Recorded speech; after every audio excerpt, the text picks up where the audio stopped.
Chers amis, bonjour.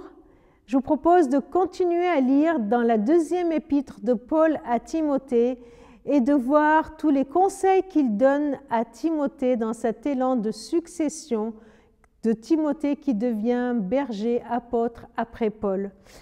Je vous propose deux versets dans le chapitre 2, 1 et 2. Toi donc, mon enfant, puise ta force dans la grâce qui nous vient de Jésus-Christ. Ce que tu m'as entendu annoncer en présence de nombreux témoins, confie-le à des personnes dignes de confiance qui seront elles-mêmes capables de l'enseigner encore à d'autres. Allez, je me permets une petite confession aujourd'hui. En lisant ces versets, je me suis demandé si j'étais capable de dire comme Paul à quelqu'un « Ce que tu m'as entendu annoncer, confie-le à d'autres ». Pourquoi ? Eh bien, je veux m'assurer que ce que j'ai annoncé est bien juste et bien vrai. Oser dire une telle parole, cela nous oblige à être vigilants sur ce que nous disons.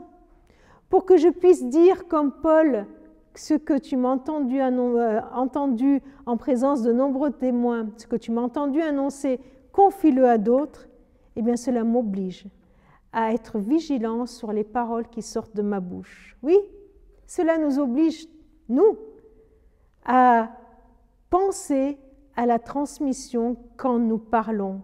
Ce que je dis, ce que j'enseigne n'est pas uniquement là, ici et maintenant, pour la personne qui est là, qui m'entend, mais elle va l'entendre, mais à son tour, elle va le transmettre à d'autres. Et puis, d'un autre côté, en prenant la place de Timothée, je trouve que cela responsabilise aussi l'auditeur.